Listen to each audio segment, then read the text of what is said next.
This week on Backyard Footy. I think our club's been been really bad, to be honest. I've been super disappointed.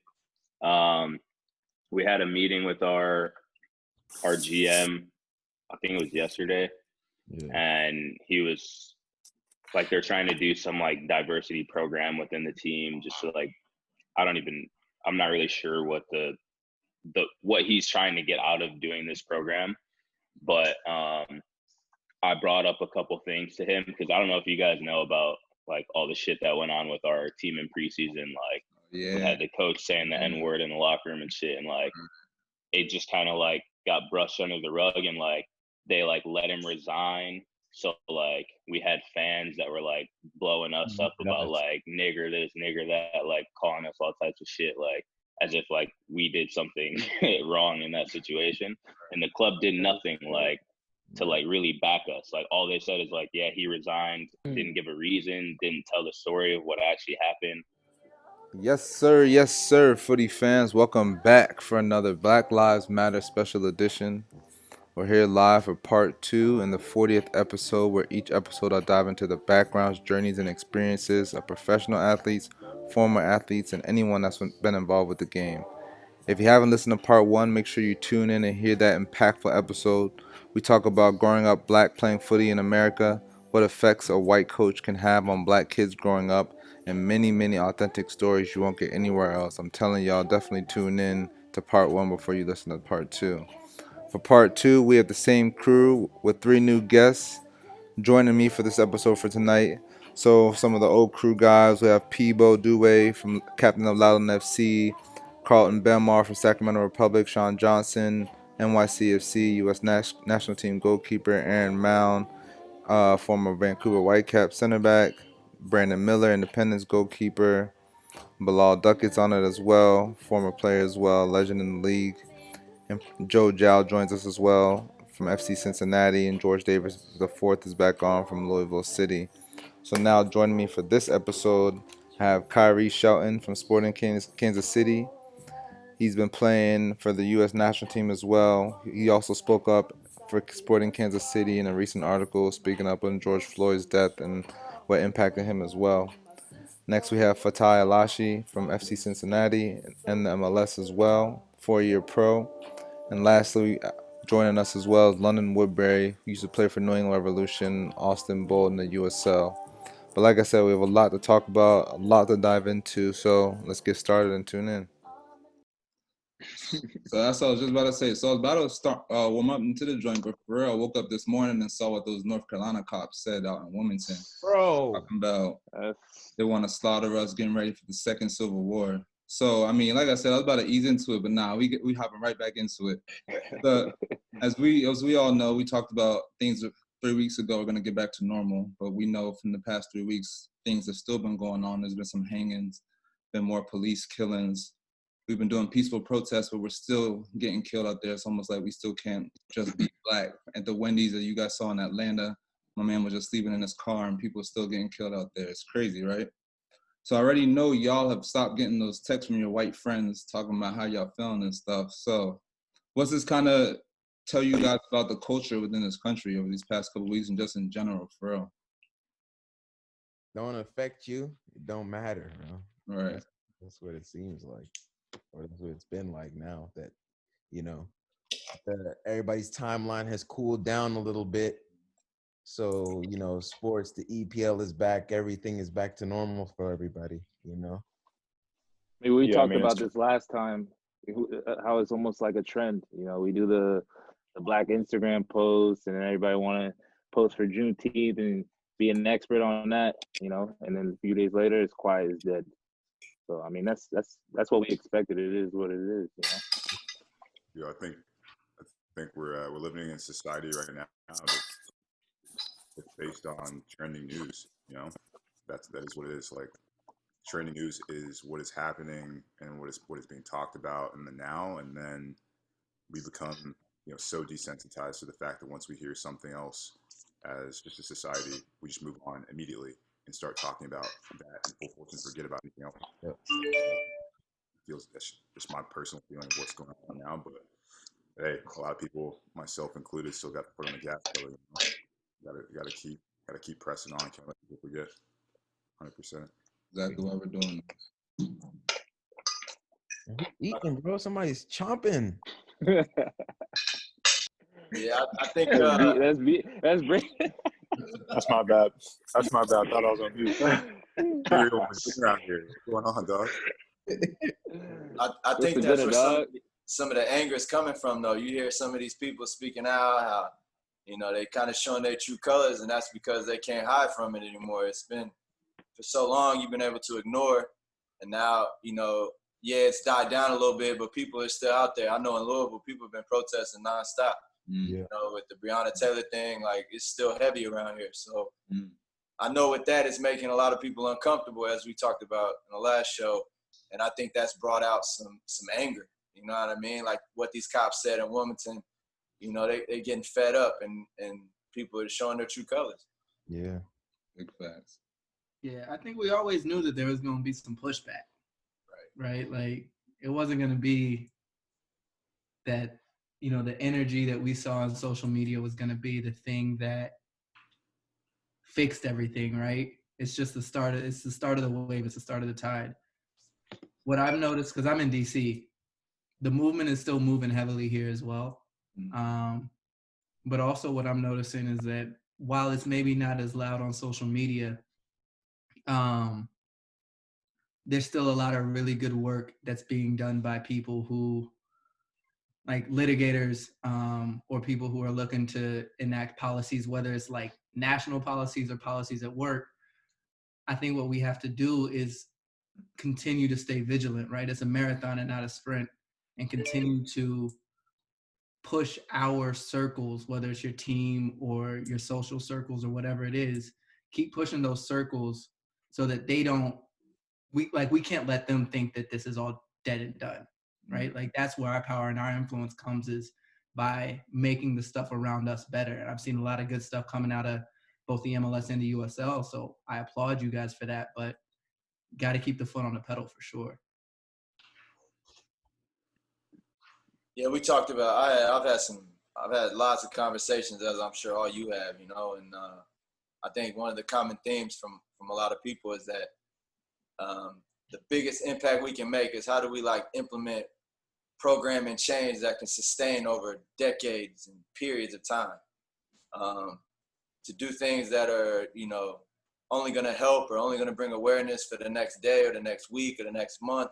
That's kind of playing into that trendy news kind of area, So I know here Louisville City, the club is we're starting to put together basically like a diversity, inclusion, opportunity committee within the club, So that way we getting out into the community and actually enacting programs that will be sustainable, something that can last over time, to where the young men and women, young boys and girls who are learning at these young ages can carry that on over periods of time and mature and be able to spread that through their families and friends.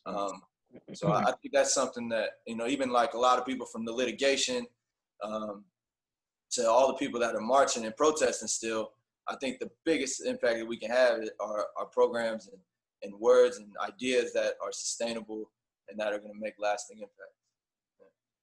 Yeah, I think your teammate George said it best. Speedy was like, we can't change, like, individually, we can't change the entire world, but we can change our own worlds, right? And so, like, if we're changing our own communities, like you're talking about there, like Louisville doing that work in Louisville, like if we can do that in Charlotte, you can go out and do that with your individual teams there. That's going to have a ripple effect around the country, right? So, like, if we look at it like, oh, I need to change the entire world myself, that's like a big burden, and that's way too much for one person. But if we can look at changing our own individual circles, our own individual communities, and then have that ripple effect, I think that's going to have the lasting effect that we're looking for.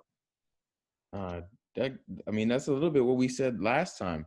Starting in-house, starting things, on the home front first. I feel like that's where we need to start, because sometimes I feel like when I am offering things or speaking out about ideas, it's like speaking on deaf ears.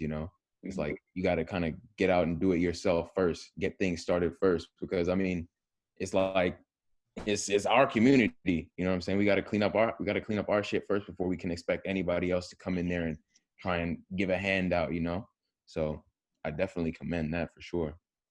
I'm trying to do that over here in Cincinnati, man. But you know, a little something here too.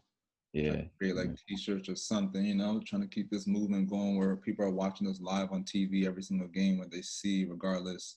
They know what's up. Either it's an armband or a T-shirt or just like an EPL.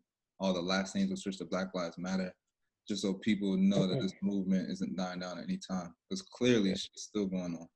Bro, do you see that where they injected that guy with ketamine? Yeah, that was crazy. Bro, that shit was crazy. Like, What happened? bro, they injected this guy. His name was Elijah or something. Oh, McLean. Yeah. Yeah. Got a man on the floor and injected him with tranquilizer enough to take down a 250-pound man, bro. They didn't have the camera on either, huh? They turned the camera on or some shit, right? Yeah. Bro, like they're injecting people with tranquilizers, bro. What is that? Bro, what? I don't understand. We're like, that's treating someone like livestock, bro. Like, yeah, it's evil. It's evil, bro. I couldn't believe it when I saw it, man. But yo, do you think it's a fear of like they grow up just thinking that Black people aren't like they look at us like we're not humans? That's the only thing that can make sense, because they must look at it as from a fear standpoint, like, you know, like these people, like, because how can you be afraid of a regular old dude? Like, you must see him like an animal. 40 pounds. Yeah, this dude That's what I'm saying. He was frail. I get the feeling that a lot of these people grow up in like similar ways to how we probably grew up, where your parents are like always telling you stories and telling you like what to watch out for and stuff like that. But the things that these people's parents are telling them is like about us, telling them like, when you're walking down the street, you see a Black guy, make sure you be careful with your belongings, because he might take it from you, you know? So when you're growing up with these thoughts in your head already, it's only going to continue to get worse as you grow older and have your own experiences.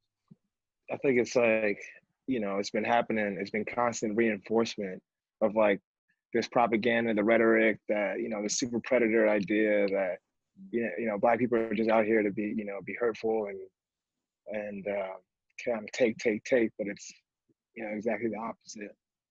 It's the exact opposite, bro. Like, yo, the notion that I get from so many people, like, oh my God, you can't go to the hood, you'll get robbed. Like, they don't just go out and just rob random people. Like, not just random people are getting shot in the hood for just like, people are like, oh my God, you can't go down there. It's not just gonna happen randomly. Like, you're just gonna catch a bullet to the head if you just set foot in this Black neighborhood. Like, I feel like the media just portrays so many crazy things about the Black community that it just, when you don't have that much interaction with Black folks, that's all you'll see. Yeah, you're scared of what you don't know. Yeah. Right. Exactly. George, I remember you told me a story like 2-3 years ago about you were coaching this kid, and he was telling you that his parents never took him to the hood, and he's like 16, 17 years old, and he never knew about the bad side of Louisville. But I feel like all white parents, you know, that going off what you're saying too, protecting their child from the fear or whatever it is installed with them from way, way back growing up, and creating that disconnect where they don't even want to enter our world, which I understand too, but that's just why there's such a big disconnect and a gap, because there's no understanding about our culture when we have to adapt to their culture. I mean, it's for us, you know, obviously a room full of successful Black men, we understand the success and the pride that we have as Black people, right? But the amount of people that I've met, I mean, I'm talking like grown men who've never actually sat down and had a conversation with a Black man, or kids who are teenagers and they've never been able to look at a Black man as a mentor. Like, their whole idea, and then even heavier than that, I was put on to some, one of my friends, he was talking about, like, you look at a picture of lynchings, right? Let's just say that lynching took place in 1950 or 1960s, and you see these kids that are in the pictures. Now, like if you can be a child and look at a man being hung or a lynching of a black man, like, and not feel remorse, that means you look at that man as inhumane. Like, that's less than. You understand? So now these boys and girls at the time are now, 50, 60. Our parents were alive in the 60s. You know what I'm saying? In the 50s. So now these are people who are, that you may be having conversations with, on the day. Like, these are people who are walking around here, who are running businesses, who are making decisions in the court systems, who are police officers. You know what I mean? So we think of it as, all right, modern day black men, what are they scared of? But it's actually so much deeper than that they couldn't even tell you why they scared of black men or why they want to do harm to black men in the way that they do. And that, I mean, shit, I'm 30-something years old, and I just, that was a new perspective for me, because we look at history as if it's like history, like that shit can't happen again. But there's been how many lynchings in the last 2 weeks? Literally men being hung in trees. You know what I mean? So, like, Yeah. It's heavy, it hurts, but it's the fucking truth, man. I think I saw something today. I think Emmett Till would have been 78. Yeah. Wow. The woman who accused him of it is still alive. Wow. We think that this is a different life. Wow. But like this is recent history. Right. It's perpetuated from generation to generation. And I mean, you look at, like George said, who's running the country now, those are the people that are making the decisions are the same ones who were instilled during their young generation that this is how you look at, black people. And so now they're making those decisions and they're teaching their children the same thing, which is then another generation that needs to learn and needs to be broken of the habits that they've been basically taught for like the past 5, 10, 15 years. Brandon, do you want to mention anything about our owner? I mean, going off this, we're literally talking about what George was saying about people hiding behind their suits and things. Our owner, I'm sure you guys haven't seen on Twitter, but one of our majority owners has been tweeting all kind of Trumpness and pro-right things, kind of things like, and fans are getting a hold of this too now. So fans are retweeting this saying like, I wish our owner wasn't like this. You guys have better owners, yada, yada, yada. Like, this is terrible, all kind of things. But nothing's being spoken about it. And then they put a little statement out a month ago saying they support the culture, all these things. But our majority owner is tweeting and retweeting all kind of propaganda and craziness right now. And people and the other partners are just turning the shoulder to it. So literally going off what you're saying, G, these guys, they say they want to work hard for us and our contracts and things. But then when these instances start to happen, you start to see their true colors and how they really feel. And you're starting to get a better idea and understanding that it's not really about us and it's way deeper than this game that we're playing. Never was, bro. It never was about the money in their pockets at the end of the day. Yeah. Right. I mean, we just look, I always refer back to the NFL, like, look how many black coaches are there out of 32 teams? How many black general managers? How many executives? How many black executives are in professional sports? And when you start to answer those questions, and it starts to paint a picture, but like we talked about on the last show, how do we get in those positions?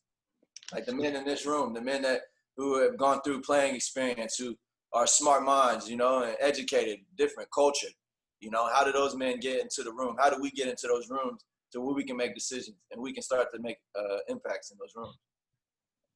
So with sports now starting to happen, kind of mentioned it earlier, when we saw some NBA players like Khiry, for example, voice his opinion saying that sports starting up would be a distraction.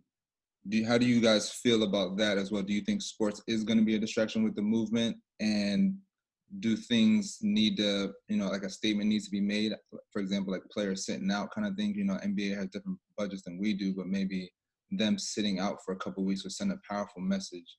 Do we feel like sports is now, especially with outside opening back up, going to try to push this away? I think so, because I feel like if you look at social media, for instance, and you see all the people that have been quiet during this whole thing, the second the sports came back out, you saw them posting and everything about it, whether it was like schedules or just announcements and stuff like that. But it's like, where have you been in the past 3-4 weeks when everything was going on? Like people that you sit next to in locker rooms and stuff like that. Like, muted, and then all of a sudden, something comes out and you can post again. But when it was something as simple as showing your support, not that anybody was really asking for it, but when it was something that simple, you couldn't do it. You know what I mean? But when it comes to you playing a game, it's that easy for you. So I think it could be, but it's like, what do you do about it? And like you said, like, do you sit out? Do you risk losing money over it? Like, what do you do? Yeah. I think it works both ways though, because like you said, those are people that were quiet this whole time, didn't have much to say, and now the sports are back, and that's what catches their interest. So I think it's can also be looked at as like a great opportunity to catch the eyes of those people who, maybe they haven't done their part in trying to educate themselves or trying to do more. So maybe that's a time where, now that you're going to be in front of a bunch of eyes, you have the chance to impact those people as well if they decide they care all of a sudden. Yeah, I agree with that. I think you look at it both ways, right? Like the people who are making those conscious decisions to sit out and continue fighting away from sport. I think, like Fatai said, just as those who are going to be resuming sports, there'll be eyes on sports. Everybody's eager to watch that. So there's a responsibility with that platform, with those who are going to be playing when things resume, to continue to bring awareness, so that people can't forget. So that when they are watching, they're going to keep seeing what has been, put out and what people have been fighting for. And that has been extremely loud and visible for everybody to see, that they felt so uncomfortable that they couldn't say things they wanted. They couldn't continue to go unmuted and tweet the things they wanted. So I do think, it can work in both ways. And, everybody that's continuing to play, has a role to play in that. And I hope to see that with, the NBA as well, with those guys who are going to resume, if they resume. But I think, yeah, it can work definitely in both ways. And I'll say this because I have to hop off this call in a few minutes. So just my last words to you fellas, just circling back on the things that we can do in our own house, in our own communities. I just had a meeting today with our sporting director and talking about so many different things, but talking about how can we as a club, he was talking as himself, how can we as a club continue to build on hiring practices? How can we be more inclusive for Black people in that process? How do we, as George said, get people in those positions where we step into roles where we're now executives and things like that? And I think it's important because there hasn't been opportunity a lot of times for Black people. And it starts at the grassroots, right? Having the opportunity to play and what that means, to start to change that. But what I suggested was, if you take one, I told him he's going to have to do a lot of work. He's going to have to do more work, and he's going to be more diligent in the hiring process when it comes to seeking out, people who are going to be considered for a job. I said, you've got to do more work to add, Black people, people of color to that, to those candidates who are being considered. That's your job. It's going to be hard work for you, but you've got to do that. You've got to do more due diligence and find those who are already qualified, and then to provide more opportunity to those who aren't qualified. Maybe it's taking every position at every level, right? So say like a sporting director, coaching staff, you got your academy, training staff, and maybe it's creating a role within every one of those levels where you can have some type of mentorship program, some type of internship mentorship program where you provide opportunity to somebody who otherwise wouldn't have opportunity, somebody who's Black, to get in those positions. And maybe that's a rotating position. Maybe you see a new face there every single year, but that's a position on every staff. So the trainer's got a Black person learning that doesn't have opportunity. The academy coach has somebody getting that coaching experience on that staff. The coaching staff has somebody Black in there. The sporting director has somebody in the office on the day-to-day on these phone calls, learning what it's like to be in those roles, to get that experience. So everybody has an opportunity now to get in on those discussions, get your foot in the door, sit at the table, and really start to make change. And these guys will listen. You know what I'm saying? When we talk, they will listen. This is the time for us to do it. Don't let the momentum slow down. Keep your foot on the gas pedal, fellas. Everybody's fighting a good fight, and it's all worth it. So if it gets tough, guys get tired sometimes. like get it, but know what we're fighting for, and in the end, I think it'll all be worth it. So love, man. Good, appreciate you. Real quick, before you go, Yep. that was great. I just wondered, is there anything quickly that you can tell us about the Black Coalition? I was gonna ask that too. Okay, yeah. So no problem. I'll. What do you guys want to know about the Black Player Coalition? Just in general, how it started. How was it formed? Yeah. What's the process? What are you guys looking to engage in, kind of thing? Yeah. So this is something that came together pretty quick, right? So it started off as just conversation amongst the guys in the heels of George Floyd, and Justin Morrow, Jelani Baba, myself, Iko Parr just came together and had a discussion, like very much like we're having. You know what I'm saying? Like in a Instagram message, started as a text message, moved into an Instagram group.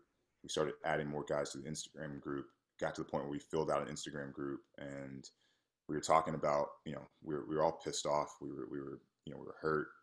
It was one of those times where we were just leaning on each other to try to figure out any and everything that we could do to get this shit to stop. Quite frankly, like enough is enough, like we see the shit and people get desensitized to it and we just go back to normal life. So we said, how can we have, a lasting impact on change and affect, not only change within the MLS, address the systemic issues within MLS, but how can we use that to change things in the world, in the communities that we live in? So we quickly came together. A lot of guys put a lot of time and work in to create formal organization, and we quickly spread word. Everybody reached out to guys in their team, and within a few days we had 70 guys on a Zoom call, and everybody was there, everybody was listening, everybody's intent, everybody's pitching in their thoughts about currently what's going on, reasons why we haven't been heard, and there was just this feeling that there's a comfort, there's a feeling of empowerment, a feeling of safety when you have the support of your fellow Black teammates and Black friends in a space where, like this, we can have open chats with each other, we can discuss things where we couldn't do. You know what I'm saying? And that was a popular feeling amongst everybody, is how many times does everybody here feel silence or feel like they couldn't say something because you would get that tag as an angry Black man, or that would follow you throughout your career, and you'd be known as the disruptive Black player within the locker room. You know what I'm saying? Like, everybody's been there. And then when you do choose to stand up for yourself, that's 100%, you're right, 100%, what you should be able to do. But a lot of times we see that end, in a negative situation, or somebody losing opportunity within the workplace, which should never happen. So we started talking about things on different levels, right? And just kind of what we set out to do, internally, and talking about some of how we were actually going to enact this change, right? And how guys think in those rooms is driven by money. And once you understand that, like, having them basically say, this is what we're going to do to change, and pushing them to say, okay, we're putting these programs in place. That's an uncomfortable space to be in. But if they're actually doing that, now we have our foot in the door.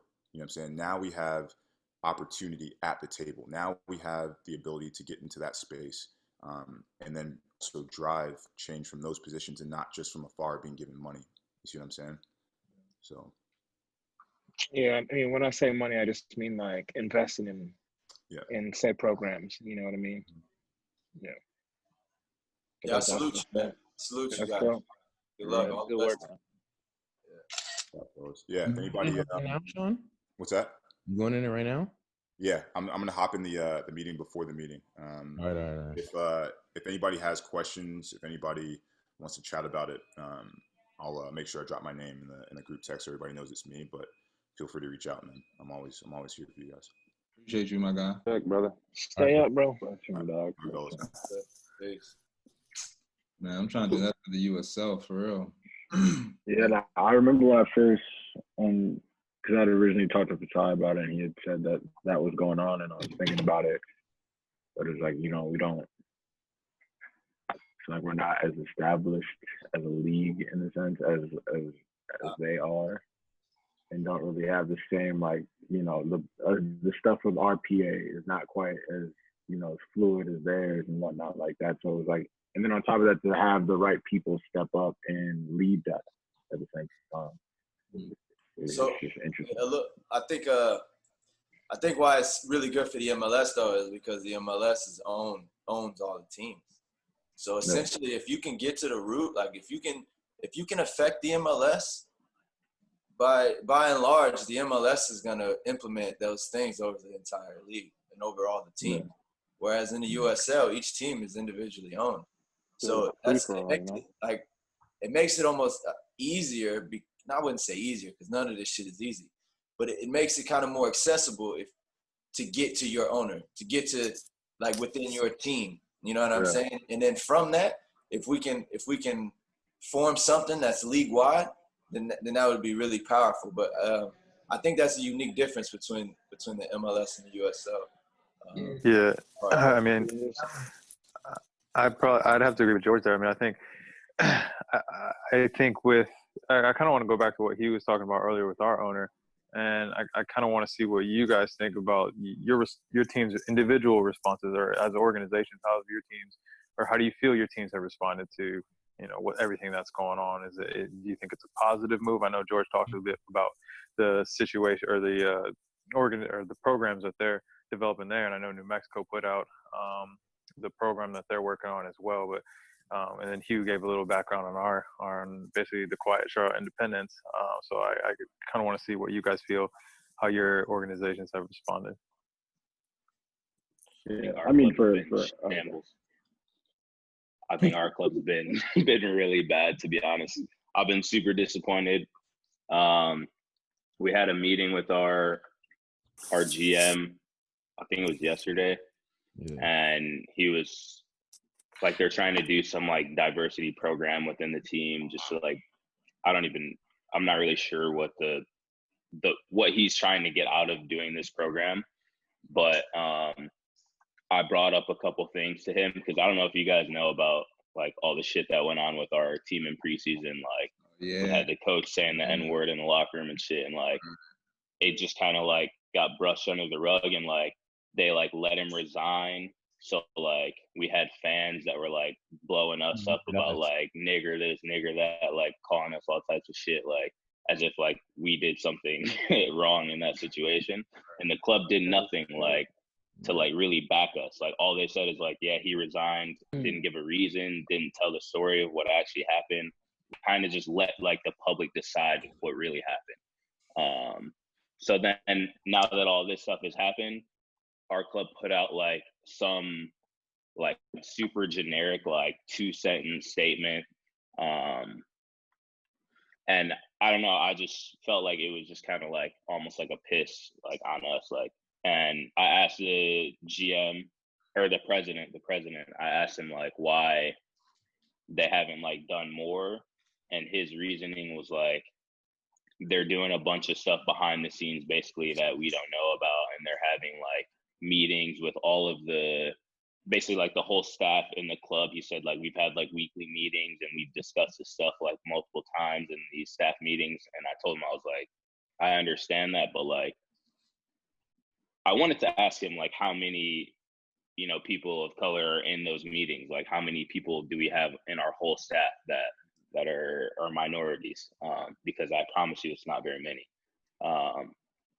But I told him like, look, like, we're a group of players that like, we've got black players on our team that you've not reached out to. You've not asked us like how we feel about anything. You've not asked us like, how you can help us do something. You've not put out a real genuine statement. Like he said something the other day because Joe did some interview and said a bunch of stuff about how he feels, and then the only thing he could do was quote what Joe said. He couldn't even come with his own like individual statement. So I just feel like our club specifically hasn't done enough, especially when I've seen some of the stuff that some of the other clubs have done.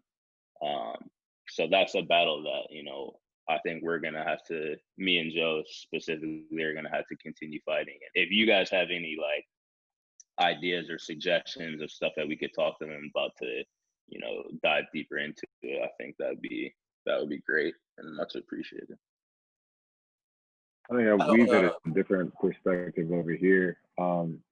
with Sacramento. I mean, they've been like, I think it's kind of funny and contra, not funny, but like, you know, talking to Fatai every day, like he'll hear when like the coach or somebody will call me, and that's happened like so many times where they've called to like check on me or ask like what they can do or whatever like that. And for the most part, I've considered it really genuine. At the end of the day, for me, obviously, you know, we all can have our own interpretations of how people are at this point, but like I feel like they've stepped up in a way, but it's kind of fallen on, I guess, not just my hands, but the Black guys on our team to do something at the end of the day. But it's like, what do we do when, you know, it's not that it's their fault, but the club and ownership is majority white.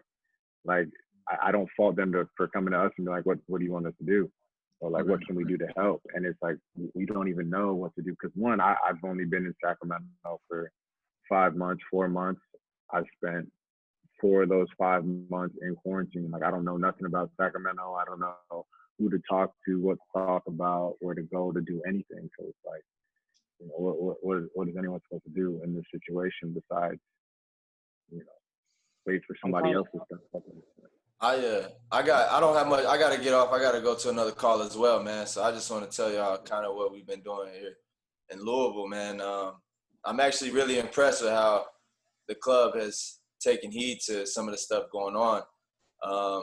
And I think part of that is because it affects more people, you know, in those positions. And I think that's part of the reason. I think that it's definitely had an impact on how we've been able to go in and implement some things, you know. Like right away, we had a club-wide basically discussion organization about within like the whole organization about some of the things going on and then how the club as a whole can implement some change. So we spoke about programs, spoke about different education tools and resources tools to implement through the club. So that's when this kind of committee took off. So essentially, like, the role of the committee is to educate and then provide opportunity and resources for not only the people in the club, but also into the community. So to come in and speak and educate, and maybe like lecture series to where once a month the club puts on a topic, let's just say race in sports. And they use that platform, our platform, or any platform of the professional team, to just simply educate on how Black people have lived in professional sports. You know what I mean? And then you could take it deep. So I know, Joe, you spoke on some of your experiences in Germany. You know what I mean? To be able to educate people, because a lot of people don't know that shit like that goes on. You know what I mean? So the education piece, I think, is like from jump, what, like Carlton, you speak of, what can they do? Like, educate. Reach out to somebody. Maybe there's professors around Sacramento, you know, Pan-African Studies. There's diversity training. There's all these different resources of education that you can use and say, hey, listen, whoever the director of community relations is in Sacramento, say, hey, man, make it part of your job to go out and seek these people out and bring in resources to the club so that y'all can help me. Shit, not just y'all, but like, I want to learn too. I want to educate too. I want to know how I can help.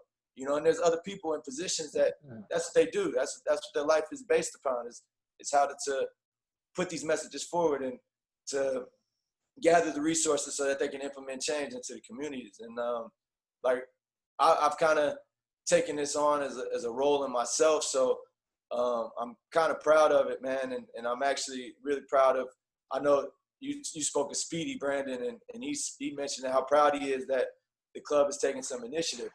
But I know, and I definitely know, that it ain't like that everywhere. You know what I mean? And a lot of these people, they're going to do what they have to do, or they're going to do what they can do to save face, or, you know, to kind of get along until shit passes. So I'm kind of taking responsibility, and I challenge you all to kind of take that responsibility to challenge them folks, you know? And this is a whole nother topic we can get into, but fuck, man, how many times have you kept your mouth shut so that you didn't jeopardize your career? Or how many times did you know, not do something you wanted to do because your life is footy and you ain't want to put that in jeopardy? You know what I mean? So these are questions that we have to ask ourselves every day. And I'm not telling any of you to go out and put your career on the line.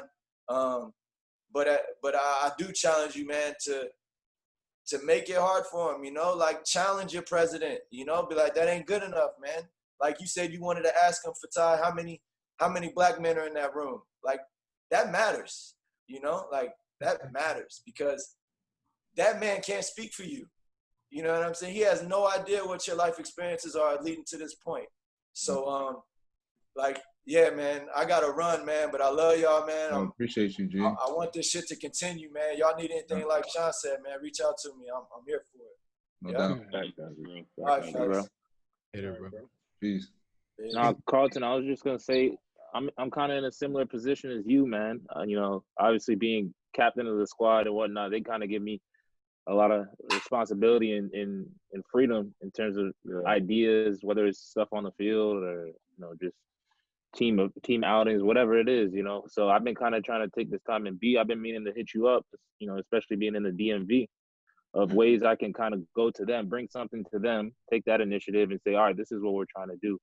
And I'm glad George, you know, butt in and said all that stuff, because I think it's important to kind of like hear from each other, different ideas, stuff like that. Because even me and Hugh, we talk all the time. We kind of struggle with like, yeah, we don't really have all these ideas, but like we want to do something about it, but it's difficult, you know, it's difficult. Yeah. So I think it's important that we continue to bounce these ideas off each other and kind of see how we can affect our own communities and you know, carve the way from that aspect. Yeah, I mean, the thing was like the community relations guy hit me up and he was like, yo, like, do you want to go out, like take some pictures, tell a story? I was like, you know, that's all good and fun and all. At the end of the day, you get a message out, but that's not really doing nothing at the end of the day. It's like, what can we do about this to like, you want something like sustainable, you know? Yeah. Exactly. And it's like I was telling them, I was like, I just don't know who to go to, where to go to. I was like, that's why I wanted to reach out to y'all, y'all as in the community relations guys, to ask them about like what to do. And I mean, they didn't really know what to do either, but just kind of turned it on to me is like, what do you want to do? You know what I mean? I don't know, but that's just good that George said something, because I like that idea as well. For sure. You know what I mean? But obviously we're still in this whole COVID thing, and that was one thing they brought up as well. It's like they can't really do too much in terms of organizing anything because of like the regulations and restrictions and stuff like that. So it's kind of that's where it's kind of fallen. It's kind of settled like that, and it's like, I'm kind of run into this wall with it. Yeah, I got a couple things to say on what y'all have been saying, and I think a lot of what y'all have said is good. The first thing I would say is when your team comes to you and asks you what you want them to do, I think it's an unfair question in a lot of ways, but it's also an opportunity, because now you can use that as an opportunity to learn more about what's even possible, right? You don't have the answers because a lot of times as players, your field of vision is so, and it's by design, but your field of vision is so narrow that you don't know what all is possible to be done by a club. So I would encourage you to turn that question back on them and say, like, what budget do we have? Where are ways in which that we're already tapped into communities? Start to figure out what's possible. Use it as an opportunity to start to learn the business through their eyes, so that you can start to think bigger picture, right?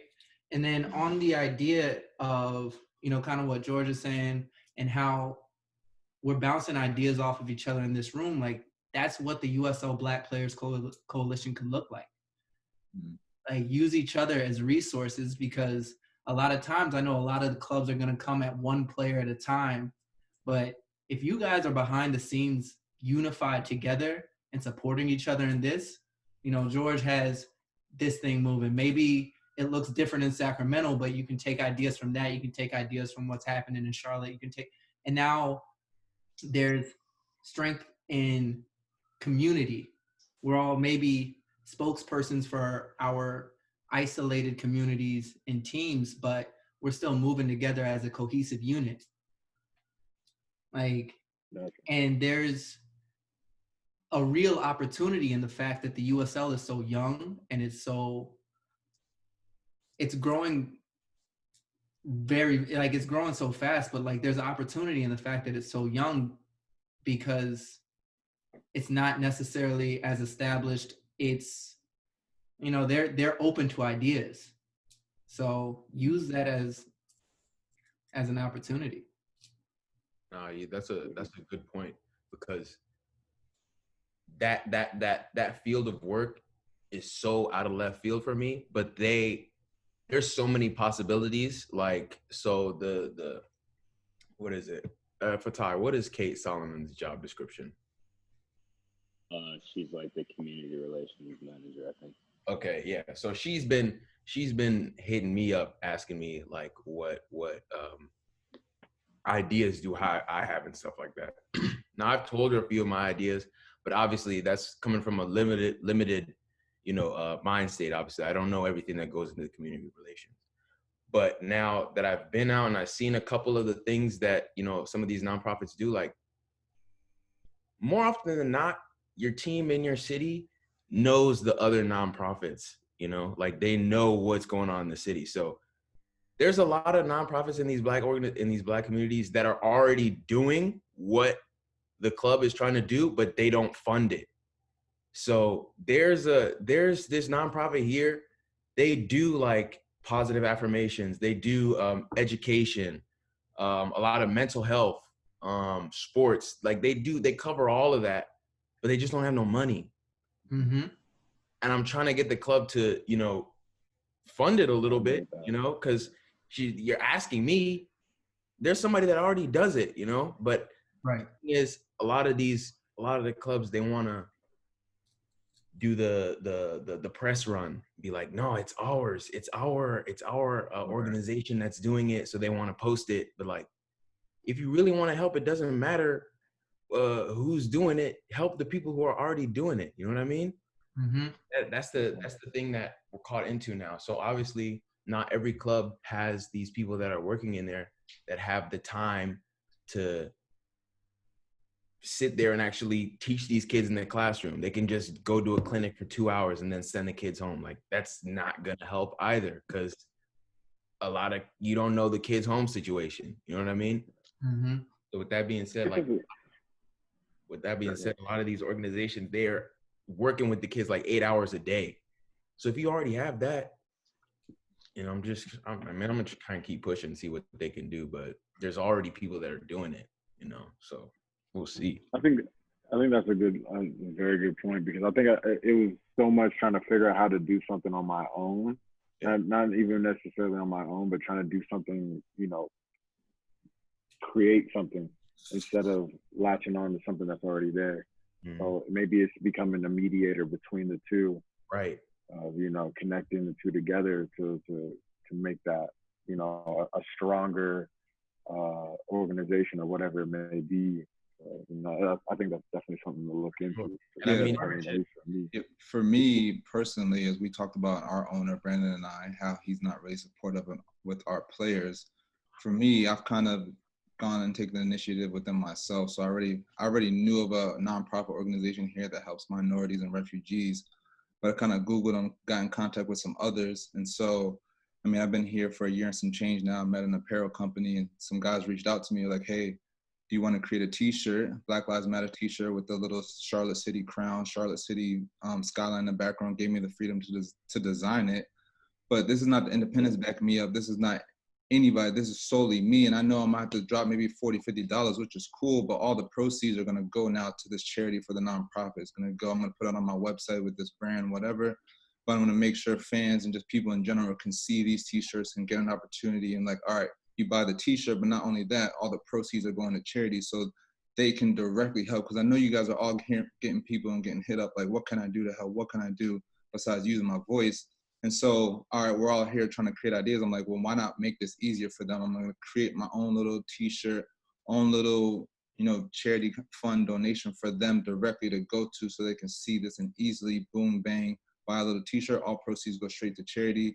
And like I said, this is just me reaching out and doing my homework and doing this amongst myself, because as we mentioned earlier, with our owners not really backing us up, and I mean, it would be beneficial for them, but if they're not really willing to back it up, sometimes you got to do things around them within yourself. And so people, you know, that kind of shakes people up and kind of wakes them up so they realize like, all right, like they're serious about this. Yeah. Yeah, man. And I mean, it's not even that hard to find some of the organizations in the city either. Like you can check out on Instagram, on IG, certain hashtags and things like that. So yeah, it's definitely out there. But yeah, like Carlton was saying, just trying to be the mediator. Try and get them to both come to the table and find some common ground to be able to fund each other, because that's the key right there. What's it been like out in Kansas City, Khiry, out there for you guys? It's been good, man. Very strong out here. It was crazy because last Thursday before Juneteenth, me and Amadou Dia, we ended up, bringing all the guys in, and we actually had talks previous to that training about what we could do, not for just Juneteenth, but so on going forward. And we were able to sit everyone down from the team, the staff.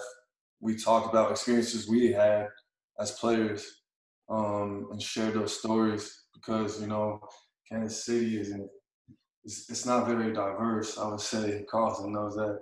It's not very diverse, and there's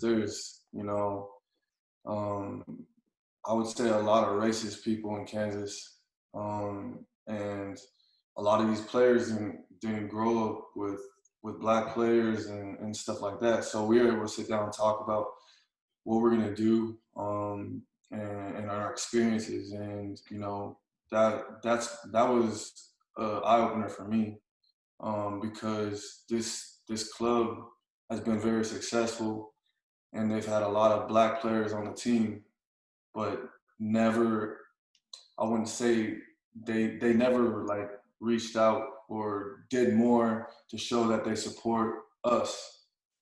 And so me and T took upon ourselves, and we're getting in touch this week with nonprofit organizations, and we're doing what we can here to let it be known, with the club fully supporting us and asking us what else we can do. So it's been nice out here, and it's a blessing, really. I saw your article too about you standing up and using your voice, speaking specifically on the George Floyd murder and things like that. So I mean, I definitely commend you for doing it, just speaking up in general. I didn't know if that was an organization reaching out or if they had the support behind you, and to continuously help the movement, if that makes sense. Yeah, I mean, our like the organization here, I came into training, and I think everyone could see I was upset. I didn't want to go to fucking training. Mm-hmm. Then they were like, okay, like this shit really affects Khiry, and not just Khiry, but the Black community as a whole. What can we do? And I just wanted to put my voice out there and say my thoughts on all of it. And yeah, man, I mean, shit, we need to be fucking heard. Right. I know that for sure. Right. We need to be heard, no matter if it's interviews, chatting with friends. Like, yo, we gotta tell these people what happens on a daily basis, what we experience, what we see. We had one of our captains, after we had the sit down with the team. It was crazy. The next Saturday, he sat down with me at breakfast, me and Eric Hurtado, and he was like, he was wearing his Juneteenth shirt, and he's a white guy walking around Home Depot, and he said, man, I caught eyes from all these people because they said Black Lives Matter, and it has 619 on the back, and he's like, man, I caught eyes. I felt hella uncomfortable. And I was like, yo, that's just a little taste of what we experience on a daily basis. You know what I'm saying? Like, it's just normal. Like, it's normal for us. It's become that's the minimum. Yeah. Minimum. Yeah. So he was shocked. He was like, I never knew that this happened. Even my own mom. I mean, my mom's white. I'm mixed. She had no idea I was going through this shit. And I'm about to be 27. Like she married my dad, but we've dealt with racism, but she didn't really know that I was doing this shit on a weekly basis. Right. And it was shocking to me. But you know, she sees me as her son. You know, I'm very loving. I care for everyone. I don't judge people. But yeah, man. I mean, it's strong here, and bro, we're gonna keep pushing this shit. Exactly. Been out protesting and everything. Respect. Yeah. Respect. So speaking of experiences, though, have you guys had any or noticed anything different? Obviously, things since everything's happened. Like for me, you know, I travel to Leesburg every morning. And the other day, it's probably like a 35, 45-minute drive. And the other day, really driving, training. We got you commuting. Commuting, bro. You commuting to Leesburg. Commuting, bro. Hey, I got one more year of this BS, bro. But for real though, like on the drive there, dog, Lily counted 7 cops in the area, and I'm just like thinking, at the same time, yeah, this is, you know, cops are out, but for me it was just eye-opening. Not that I got anxious or whatever, but it set some alarm off there. I was like, yo, just chill, do your thing, be cool, you know, obviously be who you are, but at the same time, it's like, bro, it's the streets is wild right now, for real. It's wild. And I'm sure B, you know, I was out in Shaw the other day, you know, for Juneteenth, fireworks, pop, pop, pop, pop, pop, all day. You know what I'm saying? Like every night was out there doing their thing. Yeah, bro, it's crazy right now. Have you guys experienced anything, you know, personally different?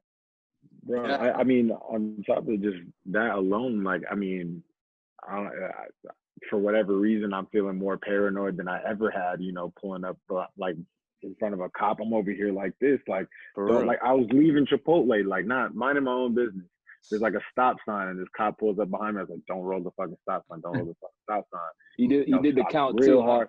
Hey, bro, stop real hard at the stop sign. 1, 2, 3, 4, 5. Pull away. You know, pull up at the light. Can I make a right turn right here? Yes, I can. Okay, I'm gonna wait for the light to go green. I don't care if nobody honks at me, nothing. But that's like the feeling that it's like even more now. I'm over here like I've been at the same day, like the cop is in Chipotle. I walk in Chipotle and I'm like, I'm not even trying to look at this man. You know what I mean? It's that feeling right there now. That's what it's kind of going through. And I can even tell, like at training, it's I think like the coach had said something about like what was it? It's something to do with the pennies and colors. And it was like we were wearing white. It was like whites versus the colors or something like that. And then somebody was like, oh shit. And then it was kind of, everybody was like, oh. They got quiet. It was one of those. He's like, yo, but the thing was he name dropped. He's like, yo, Carl, I didn't mean that like that. I was like, like I didn't say anything. You know what I mean? But that's what it's exactly. But that's what it's become now. It's like it's either they're being extra nice and extra cautious about everything they say when they're around you.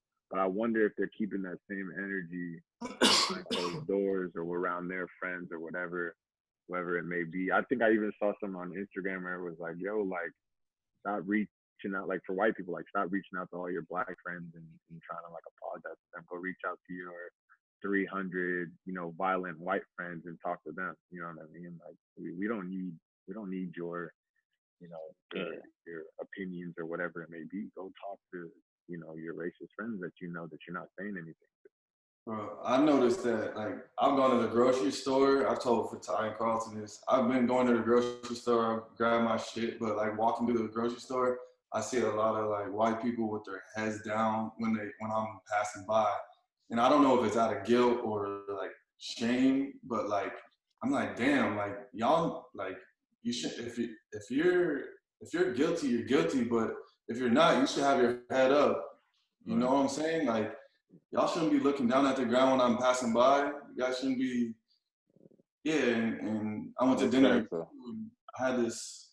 I was with this girl, and you know, we sat down. You try to play that down, though. Yeah. Who that? You go with a girl. No. With a girl. We got seated next to this couple, this white couple, and immediately when we sat down, these couples stood up and asked to be moved. I was like, damn, this is fucking crazy. And this is in Leawood. This is like white, rich neighborhood. Like, it's nice as shit. And I'm like, damn, it's like 10 minutes away from me, 10-minute drive. I'm like, yo, like, this is the shit. You don't see any black people there. You don't see any black people there. And I'm just like, Jesus. But I've seen hella heads down. I've seen hella people, you know, reach out to me, say this and that. But it's just like, yo, why you guys reaching out to me now? What, just because of the times? Y'all should have been doing this shit. Yeah. Like, should have been a regular thing. Facts. Like, I even walking the dog and shit. Like the neighbors, like I said, I've been here for 4 months, and walking the dog, like never looked my way before anything like that. But all of a sudden, I'm walking down the street. It's like, oh hey, how you doing? how you doing today? I'm like, bro. I was like, yo, like I don't care for that right now. You know what I mean? Mind your own business. If anything, I don't want to talk to y'all more than anything. Like, just keep the same energy that y'all was on before, but don't think that you're doing something for me by saying hi all of a sudden or anything like that. Like, just like Khiry was like, I was with the girl yesterday and had my hood up, and we were walking, and it was late, and I was like, you know, it's kind of funny. It's like I actually feel real comfortable right now with my hood up, walking outside because you're next to me right now. But I swear to God, if you weren't here, my hood would be down and my hat would be turned backwards so you could see my face. But that's just what it is. You know what I'm saying? It's like it's that change in mentality right now. It's a bunch of irony as well, because like nobody was acting like this 5-6 months ago. Like, for example, I did an article for the league about Juneteenth, and one of the questions was just slapping irony in my face. Like, what do I think of the hype around kind of like Black Lives Matter right now? And I'm like, it's funny you asked that because Juneteenth has been around for how long? And article, you know, haven't been designated to this holiday. And I just think it's just a bunch of irony. People are afraid to, you know, hold their friends and family accountable, hold themselves accountable. And people are afraid to believe that they're racist because that's the scariest thing to them, being racist, instead of, you know, holding themselves accountable and knowing that they've had a problem, whether it be, you know, how they were brought up or what they learned. But the first step is acknowledging that you have a problem, because being friends with Black people is different from saying, oh, I'll let my daughter date a Black guy. You know what I'm saying? Even though it's a simple example, but it's just like, you could say that, oh, I have Black friends, I'm not racist, but in the other breath, you'd be like, oh, fuck no, my daughter's not doing that. You know what I'm saying? So I think it's hilarious, to be honest. Well, I mean, where that starts is in the house. Like we said, it starts in the home, because a lot of people our age who, like you said, they may not be racist, but you know, they grew up a certain way, and their point of view and the way they look at things are through their parents' eyes and their parents' eyes. You know what I'm saying? So it's a lot of the times they aren't racist. I feel like they're not racist. They just grew up in a way just ignorant. Exactly. Yes, exactly. And they don't know. They don't know better. You know what I'm saying? Like, that's why it's our jobs to tell them our experiences and what we go through and shit like that. I think it's interesting because it's always like little things like that. Like, I'd hate to call you racist, but you are racist for walking across the street when you see a Black person. Like, you are racist when you get scared and hug your purse in whatever situation you may be in around a Black person. You are racist for making those judgments, like, at the end of the day. And no one wants to be called it, but it's like you said, it's about acknowledging the subconscious at the end of the day. Like, you can't just avoid it. You know what I mean? Like, it's about calling people on their shit. And at the same time, I don't even feel like having that burden on me. Is like you're like babying people at the end of the day. You're having to sit there and be like, yo, like, you're racist. You know what I mean? Like, what you just did right there was wrong. Like, I feel like I shouldn't have to do that at this point in time. You know what I mean? It's like you can surely think to yourself and be like, why did I feel that way when I saw that Black person? Like, I had no reason. Maybe I'm racist. You know, like, is that not a thought at all? I think that's crazy because, like, even you see these racist videos, like the videos that go viral, people just saying racist things, and then a week later you see them having an apology video. It's like, bro, You that said shit it. is so fake. Like, you didn't know at the moment that. That home girl the other day on the pickup truck, right? Oh my gosh. Like, they only apologize when their job finds out or it affects their life. Exactly, bro. She said, "This is not me. This is not me." Like, you could have said this on the video. Crazy, yo. Does that come with that same energy, you know? What's it like out there for you, A lot London? of people are showing their true colors. I mean, obviously, you look at someone like that, in my opinion, she's older. So that's a generational gap, obviously. But also, she seemed like, I don't know where that took place, but there are places in this country. I've had, I played all over the country, and I feel like some places are more diverse than others. For example, like playing in Nashville, around the corner from where the apartments were, the team apartments, there was like it was just, it must have been like a neighborhood, but they still called it what it used to be. It was still called a plantation. Like there was like a picture of cotton, and I forget the name of it. It was like Colonial Plantation, whatever. And I'm like, I'm driving past this every day. I'm like, I want to drive through this damn sign. Colonial Plantation. They're still calling this neighborhood a fucking plantation. You know what I'm saying? Like, how does that make me feel? You know?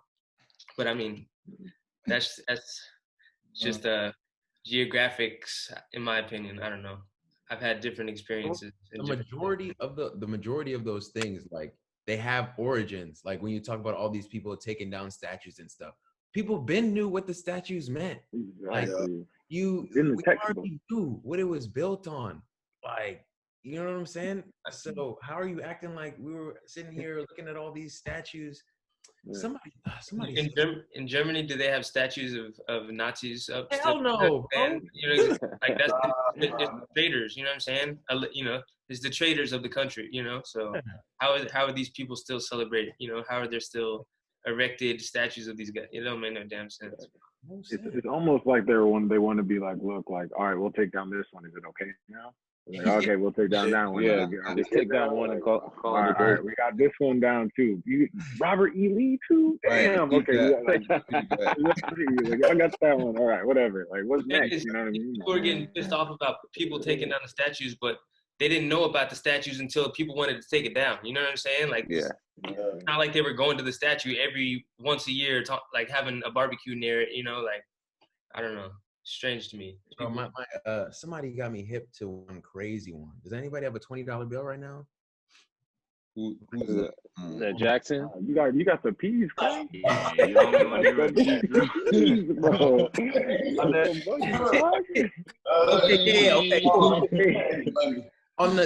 They said on the back of the $20 bill, right, where they have the lamp hanging down, and I was watching this video, like they zoomed into like those so-called bushes at the bottom of the White House. It's little faces, like circles, looking up. And the lamp, you see the lamp hanging down from the White House? Is that in the news? Bro, it's a lynching. So when you zoom in, you see a black face and then a body hanging on the lamp. Bro, I don't know. Hold on. What the? Let me go to the ATM real quick. Look it up on. I'm gonna use Benji's.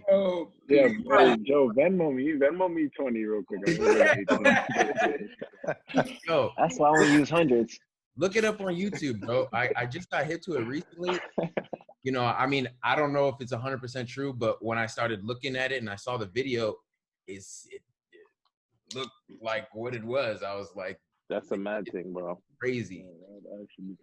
You just look up a $20 bill lynching, and it'll come up, and a guy will be breaking it down on the video, bro. It's wild. So then my thing would be like Sean talked about Don Garber taking away the national anthem in Orlando. So then how do you guys feel about that? Because I mean, I look at the national anthem similar to the statues. Yeah. Bro, I even talked about that in an interview recently. I said I'm angry because we've been having the national anthem at every game since we were a child, yo. And now it seems to me that they don't want to hear us. They don't want us to have a voice. So I was angered by that. I said, that's bullshit.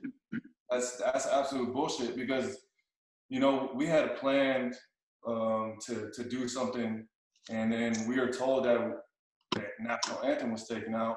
So now we've found other ways to go about our business. But it's like, yo, like this is America, yo. Like this is the problems we're having right now. You guys need to see this shit.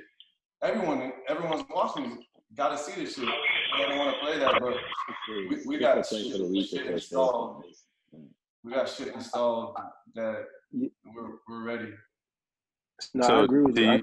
do you go think ahead. he took it away because you guys are playing and stuff, or because How else do you see that? I mean, I think when you see like the comments from like Donald Trump, all his tweets and stuff like that about respecting the flag and all that, it's just like I guess I could say like I understand like why he would do that and say like, okay, we're not gonna play the national anthem because like it's easy for him to then say like, oh, well, I support like what all you black guys want, and I support you guys, and I'm with you. But then also just like make it so that like there's no demonstration, like there's gonna be nothing where like he's gonna have to disagree with us in order to save face and like keep his league in a positive light in the country. So it's just like to me it just looks like obviously like what any like business person would do to save their business.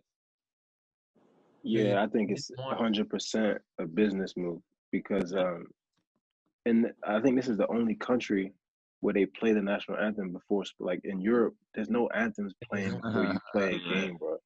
And the NFL for a while, players weren't out on the field when they were playing the national anthem. It wasn't until they signed that deal, whatever, that now players are paraded out in front of the flag and all that. So for me, I think it's very weak of him to just cave now and say, okay, yeah, I want the players, I support my black players, but, you know, turn around and say, you know what, let's go ahead and get rid of this national anthem.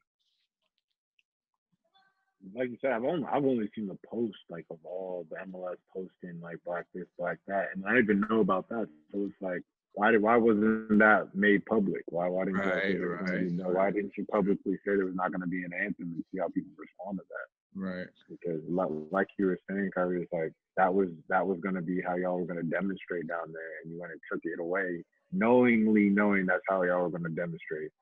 Took it away, so it's like, you know.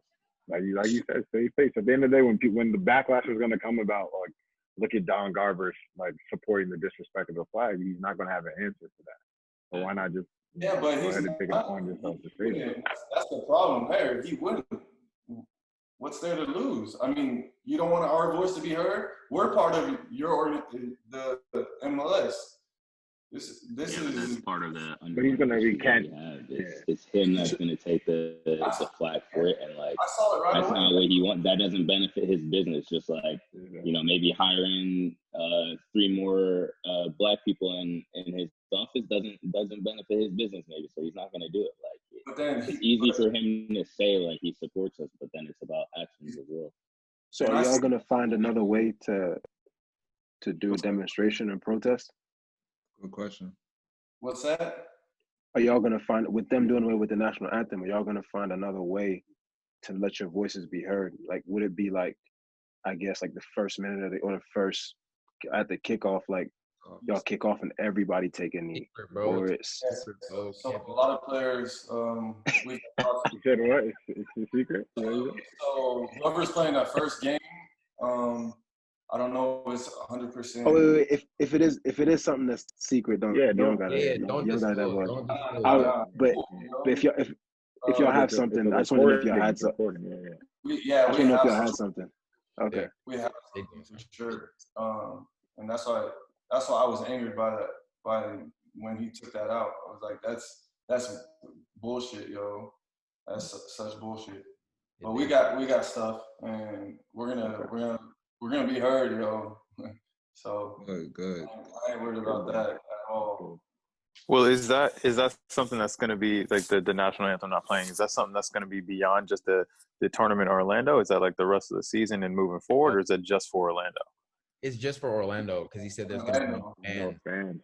See, because then Yeah. that's my issue. Because like, if it's something that's moving forward, then I kind of look at it as like that's just getting rid of another statue essentially. But since it's only for Orlando, and then planning moving forward, they're going to start playing it again. Then yeah, I think that's something that would be very upsetting. Now, even when he said it, I was like, "What?" Like that was the response to that. I mean, that's blatant like disregard for the movement right there as a whole. Like, I don't know.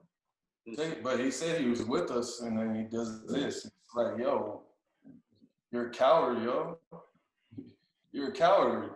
He doesn't want to catch that tweet from Trump about MLS and then have everybody losing their TV. You don't want to lose them TV viewers when Trump rallies half of white America to not watch MLS anymore. But you still want those Like they people were supporting. You still want those people supporting the fucking league. Is my point. Is you About still them dollars, bro. About them people are dollars. racist supporting the league? Like, what the fuck? Well, But this that is all where comes full this is circle where to like business. And that's this what is he's where worried about. this is where transparency I feel like comes in. Like, you know, when we have a committee in the MLS Black Committee, you know, we need to know kind of what's going on, like from a standpoint of so that we're not kind of in the dark having these conversations, you know, not knowing kind of what's going on behind the scenes. Like, there needs to be some sort of forum where, all right, well, these are the tasks, or you know, this is what we've done, or them just being very vocal about the reasons why they're making the steps that they're making. I think it will help them from just from a league growth standpoint, but also, you know, obviously protecting such a big portion of players. I agree. Wild times we're in, boys. Wild times. Lastly, though, what do y'all think organizations should be doing, or not just organizations, but the whites, the majorities in general, not just posting stories, not just donating to some charity and feel good about yourself after that day and going back into your ways the next day kind of thing. So people know after hearing this and organizations know what we want and support-wise, what should they be doing for us? Educate yourself. Yeah. Educate. It's simple, bro. The information is online. Like, you don't have to take a course to go look at this stuff. I was talking to somebody and they were asking me like, or somebody said something. And I'm like, okay, so let's say you genuinely didn't know about everything that's going on. So did you just think Black folks like living in the hood? Did you just think Black folks are below you? Like, is that what you really thought? Right. Is that what you really thought? If you're saying you didn't know all this stuff was happening, is that what you really thought? And when I say that, I was talking to somebody about redlining. And they were like, they had no idea what redlining was. I was like, bro, you think these schools in the hood are shit for no reason? Property taxes pays for the schools. That's why the schools are in shambles, because there's the property ain't worth nothing. Redlining, if you come from those neighborhoods, you can't get a loan. You can't just leave. Oh, why don't they just leave? You can't. Like, it's education, man. It's a simple solution. It's either you want to educate yourself or you don't, man. And that's I agree wholeheartedly, bro. I think it's education and just being active. Like, if you're someone that, you know, okay, you are educated, now what are you doing? Like, you got to be active in the sense of educating others, or I mean, it's not always about going to rallies and protests, but if that's how you can be active, that's how you're active. If it's checking your family, bro, because like I had a couple friends that's, bro, he's talked to his grandmother, he's talked to his aunts, and he's really been like, yo, like, at this point, you're not going to be a part of my life. And sometimes that line has to be drawn. It's like you have to decide, like, I'm either going to be racist or I'm not going to be racist. And that's where it just, bro, that's where it is. Like, that's where the line is, and it has to be drawn. So being active, now I guess it's like, if you are a large corporation and you're saying these things, then you have to put your money where your mouth is and be active. Not just throw your money there, but also be engaged. Like, so if I'm going to donate to a nonprofit, I'm gonna go and see where my money's going. I'm gonna actually see what's going on and like help out in any way I can. So I think for us, our job is just to challenge these people to actually do that, put them under pressure and hold their feet to the fire. Yeah, I think just to piggyback off of that, I think it's you look at what New Mexico's owners doing. Like they got to put their money where their mouth is, right? They got to institute these programs. They're going to give minorities and the people who don't have the opportunities. They're going to give them the opportunities, and they're going to use their money to give these people the opportunities. Like their programs subsidizing coaching license costs for certain minority candidates. Like that's huge because it's going to give more minority coaches more coaching licenses, which will hopefully give them higher opportunities at the professional level, at higher youth opportunities and things like that. So like, can St. Louis do the same thing? Can Cincinnati do the same thing? Can all these clubs who have the money and have the opportunities and have communities of coaches out there who are looking to do those things, can they give them the opportunities, and not just in coaching, but also in front office roles as well? I think another thing that was eye-opening for me was kind of like, with Pride Month and everything. Like, look how hard a lot of these teams and organizations go for the LGBTQ community. Like, why, like, how can you, go ahead and, you change your logo to color this and that. You got a Pride night every, it's stuff like that. Like, if you're really about it, then you would go ahead and invest as much energy into that as you would for something that's, it's that simple. A huge, exactly. It's that big of a problem right now. You know what I mean? Like, it's like you said, it's so simple. You go so hard for that community. Like, why can't you do the same for us? Jersey numbers. I think that, like, the flag. Exactly. The flag. You go and look at any club right now. The logos are changed. They have, the flag this, the flag that, and it's like we're in the middle of a big situation that's kind of like overshadowed it in a way.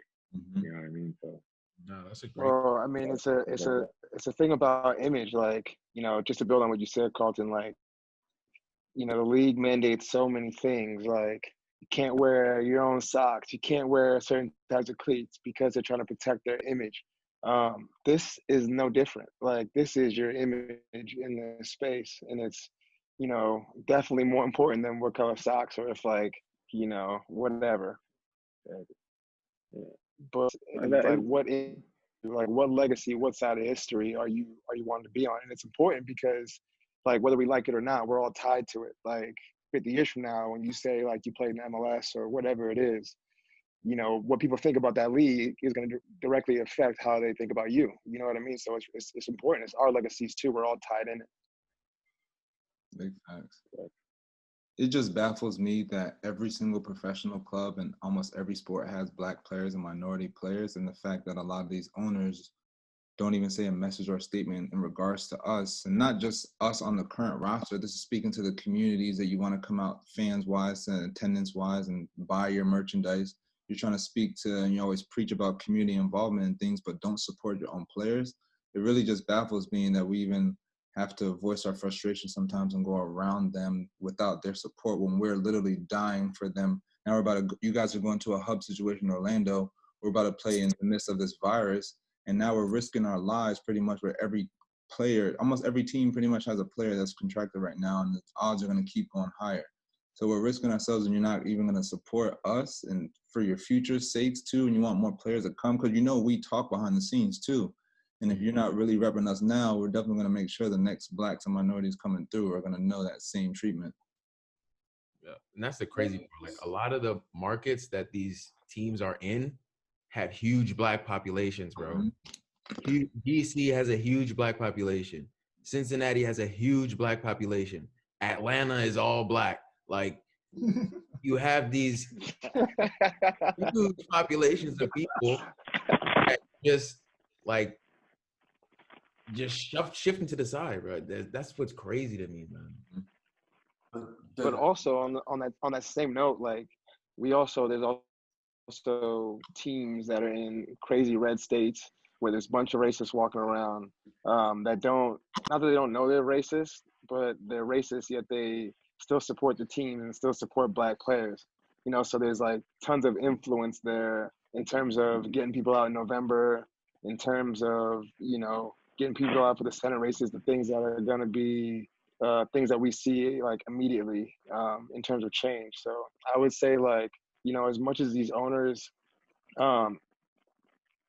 influence these things in terms of like dollars and cents, like in terms of culture, I think we can outmatch them, especially in some of these markets. For example, like, I'm in North Carolina right now, battleground state. Like this is an important place where I think that, guys in a professional setting on a team can really, impact knowledge about what's going on, and then impact people actually showing up to vote, and then also encouraging other people to show up. You know what I mean? Like it's a trickle down effect. It also lets people know that, look, we're aware in ththese spaces. We know what we're kind of dealing with out here in red country, Trump country. Voting, man, it's crucial right now, especially this election coming up in primaries and everything. Voting is a huge step. And more than just the national election, right? Focus on local elections. Like, Exactly. I saw in Louisville that they were locking out voters, man. Mm-hmm. It's voter suppression right in front of our faces. Bro, that was crazy. Like, they made all the people from Louisville go to some remote place to vote, only to open up the polls for like an hour or so, and then they just shut it. Yeah. Yeah, that shit It's in classic. Georgia too. It's classic. They just take away the working class vote. Like it's the same exact like plays. It's the same exact bullshit. And this is the thing that I think like the thing that's most worrying to me right now is like voter suppression has been happening forever. Yeah. Since the beginning of time. Redlining forever, gerrymandering forever. Yeah. But like they're not even bothering to hide it anymore. It's open. Like, it's open. It's public news well before it happens. They go through with it and they basically look you dead in your face and you're like, so what are you going to do about it? Yeah. That's the, I think that's what's even crazier with what's going on, like how you're seeing more and more cops doing things these days. It's like, bro, surely y'all know that y'all are in a heightened sense of like people still watching. Doing something, still killing us. Yeah, but there's still no consequence. Yeah, that's the problem. That's just showing your blatant disregard for the. It was a crazy instance today. I was driving home and I never really had the urge before, but like I saw this cop pulled over this black lady. She's on the side of the road, like calling somebody. She's obviously, trying to call somebody for help. And then the first thing that came to my mind was like, yo, I should probably get out the car and like film it or something, or help the lady or something. Like this cop could probably do something to this woman broad daylight, bro. Like, and it could end up on Twitter. And I could have been like, damn, I just drove right past. You know what I mean? Right. Like, it was one of those weird fucking Matrix motions where like the shit had just flashed in my head while I was driving by the light. I was like, damn. And I know that lady, she was freaking out on the phone too. And at the same time, all these things go through your head like, okay, let's say I stop, pull up on the cop. And he's like, get your ass on the floor, bro. Then what? Right. That's what I remember. That's what I said about the bullying thing. It's like that's this whole thing is. It's like everybody just sits back and kind of watches someone get bullied until something happens, and then you're like, "Shit, I should have fucking did something." Yeah. I mean, but like again, like I don't even know what you should have done. Like I'm thinking you get out of that car. Fatah actually has a pretty good story too that he had told me about. Like just one of his teammates and everything. It's like that. It's like for a white person, it's calm for them to go get out of the car and start recording something like that. But for us, it's like, bro, you might get shot with whoever's getting shot right now. So you might as well just stay mind. The same thing my mom always used to tell me: mind your damn business. You have, if something's happening, mind your damn business. Go ahead and keep it moving. You know what I mean? But man, it's just awful that it's like that, man. Because like, I was just in the car and I was just thinking like, damn, man, this lady is helpless and she really couldn't do anything. And then I just kept thinking, all right, I'm gonna hop out this car, put my phone out and try and like film it. Then I just kept thinking, dude, obviously he's gonna call for backup. Obviously he's gonna call another squad car that's in the area. and my ass is gonna be right there on the curb. Your pocket to grab that phone and give me shots. That's a hard decision because even like Eric Garner, remember the dude that recorded his killing? Yeah. He got arrested, was in jail, bro. So it's like you want to just be got there out. and be the outlet for people that might not see what's going on, but it's like it is a risk. It's a risk, bro. Putting a life on and the it line. shouldn't be, but yeah, that's what when we were saying like, okay, this stuff is going on right in our face, and they're like, okay, do something about it. That's exactly what it is right there. When they say do something about it, then you're like, oh shit, I don't want to die right now. You know, like, oh, getting bullied by your big brother, fight me now. Yeah, fight me. Man, crazy. That's crazy. I feel like I feel you on that, Joe. Like I feel like it's obviously crazy dangerous, but I also have like the sense that we're at the point where, whether or not you bring that phone out, you can get shot. Whether or not you're sleeping in bed like Breonna Taylor, you get shot. Like we're at the point where there's nothing left to give. Like we can't like take any more steps back because it's just such a assault on our humanity. Like it's crazy. So I mean, at a certain point, it's like we have to. We don't have a choice. These survival tactics type shit. I mean, at this point, I feel like an obligation to, if I see someone that looks like me that's pulled over to the side, I feel like an obligation to be there for them just in case something pops off. Like, obviously, you say it's dangerous, but like, if I'm not there, how are we going to know what happens, because that person, who knows what they're going to do with the body cams, who knows what the officers are going to say. Like, I feel like there's an obligation to at least be a witness. Yeah. 100. And let these cats know your rights. Yeah. Yeah, man. 100%. Let them know know exactly what's going on. But all right, my G's. All it takes is that you want that one moment instinct to open that door and start walking, asking if something's all right, and then they're being like, I felt threatened. On the back. Get on your IG lives. Thanks. But all right, my G's, I appreciate y'all hopping on the show. It's one hell of a show. I'm going to send y'all the audio, video, everything like last time. Keep doing the movement, keep supporting. We're going to do a couple more episodes throughout the year type shit. Just keep this going. Because there's people from the first episode, the feedback I got was incredible. So everyone just loves our issues, loves our manners, because this insight no one's really getting elsewhere, especially us sharing our stories. So definitely keep in touch within the chat. And I appreciate y'all again for hopping on. All right, bro. For sure. Appreciate y'all. Hey, one love, man. Y'all stay safe out there for real. Easy, fam. Later, bro.